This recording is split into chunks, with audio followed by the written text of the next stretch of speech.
Welcome to Sweet Life Beat Life. We hope this video helps. You start by preparing the scene so grouping works predictably. Select your objects now, click the first, then hold Ctrl or Shift to add more.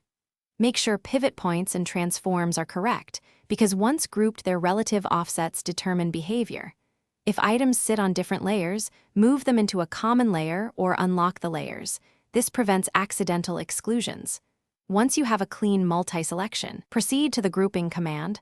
Don't skip this check, it saves undue steps later. Now create the group. Right-click the selected items and choose Create Group, or press Ctrl+G for speed. You should name the new group with a descriptive prefix. This helps in large projects when searching. Once formed, switch to transform mode and set the pivot where you'll animate or align from. Twinmotion keeps local offsets, so pivot placement matters. If objects shift, use undo and correct pivot first, then recreate the group. This ensures predictable placement and straightforward later edits. Finish by organizing the group. Lock or hide it to prevent accidental edits and place it in an appropriate layer for scene management.